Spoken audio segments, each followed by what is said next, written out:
The water was still and dark, reflecting the towering pines that surrounded it like sentries at the edge of a forgotten kingdom.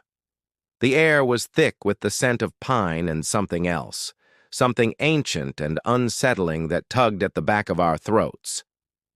We had come to this secluded lake in search of tranquility, a break from the clamor of city life. But as the sun dipped below the horizon, painting the sky in hues of blood orange and bruised purple, we discovered that some wounds run deeper than the earth itself. I had been the one to suggest the trip. A final fling before the school year swallowed us whole again. Mark, always up for an adventure, had readily agreed. Sarah, ever the skeptic, had rolled her eyes but had packed a bag anyway. And Emily, quiet and thoughtful, had simply nodded her assent. Our destination was a weathered cabin that Mark's grandfather had once owned. It was said to be haunted, but when had a ghost story kept anyone away? We were armed with flashlights and ghost stories, ready to spend the night in what promised to be a terrifying, unforgettable spectacle. The cabin was like something out of a fairy tale, albeit a sinister one. Its wooden walls were the color of old blood, and the windows seemed to stare back at us with vacant eyes. Inside, dust motes danced in the slivers of moonlight that pierced the gloom. The air was heavy, pregnant with the silence of years. As night deepened, we gathered around the lone table in the flickering light of a lantern. Sarah, ever practical, suggested we check out the place before darkness fell. So we did. The first floor held nothing but cobwebs and memories. But upstairs, in what was probably the master bedroom, we found a diary. Its pages, brittle with age, told the story of a love lost to the depths of this very lake. The diary belonged to a woman named Eliza. Her entries spoke of a life lived in the shadow of an impending tragedy. The town where she lived, Willow Creek, was built on the edge of a vast lake, but recently the water level had begun to rise, inching closer to the town with each passing day. Then came the storm.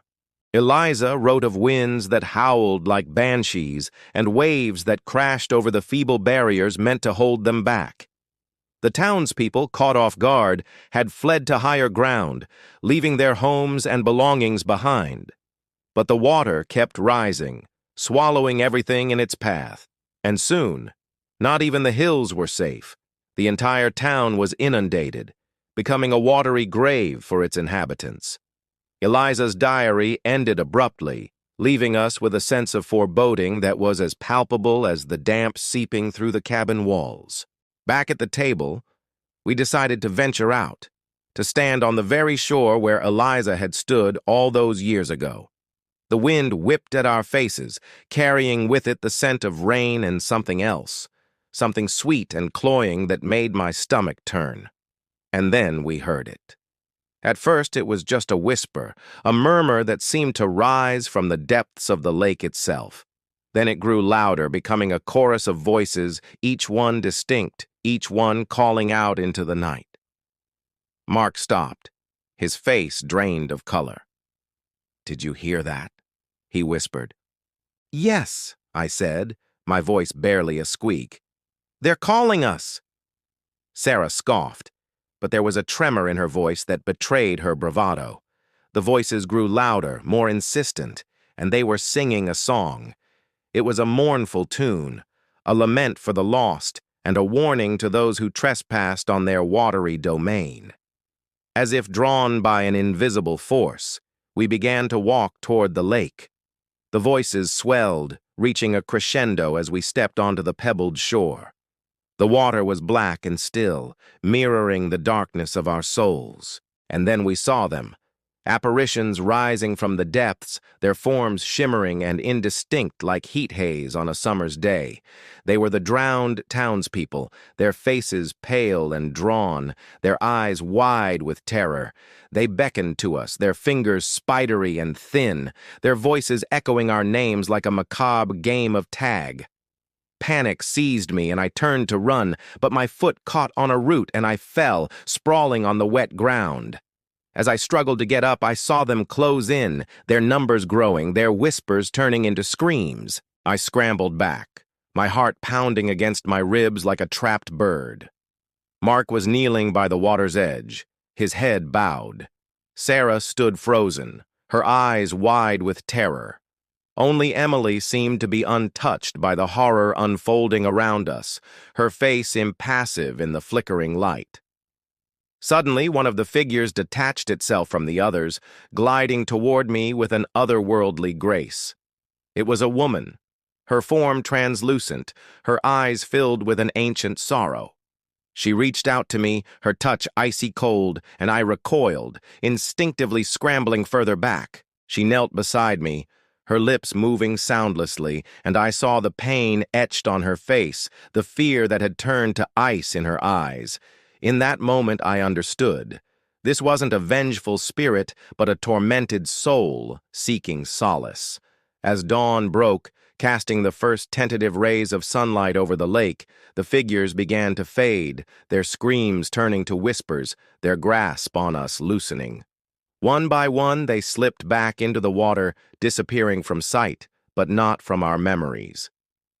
When the sun finally chased away the shadows, we stumbled back to the cabin, our clothes torn, our faces streaked with dirt and tears. The diary, now waterlogged and ruined, lay open on the table, a silent testament to the tragedy that had unfolded here so many years ago. We didn't speak much on the way home. The events of the night before burned in our minds, the whispers echoing in our ears.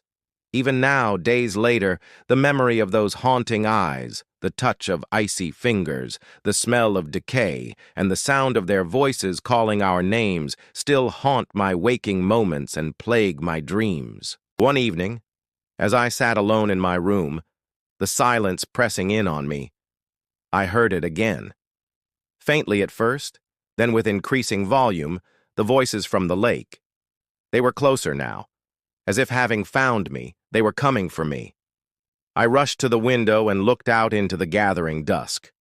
There, standing on the edge of my vision, were the drowned, their forms indistinct, their eyes burning with an eerie light.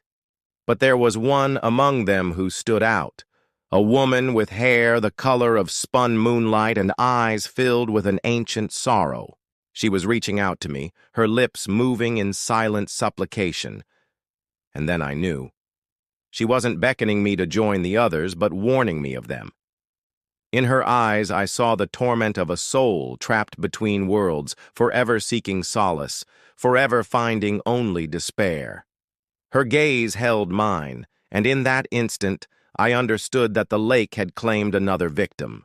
With a sob that caught in my throat, I turned away, the weight of her sorrowful eyes pressing down on me. As the night deepened, the voices grew louder, weaving a tapestry of despair that threatened to engulf me. I could feel their presence seeping into my bones, their whispers slithering under my skin. Terror, raw and primal, surged through me, squeezing the breath from my lungs, stealing the voice from my throat. I wanted to scream, to run, to do anything but sit there imprisoned by the relentless advance of the night. But as the hours crawled by, I found myself rooted to the spot, my fate sealed by the unfathomable forces that lurked just beyond my sight. And then, as if sensing my surrender, the voices crescendoed, their triumph a discordant symphony on the edge of my hearing.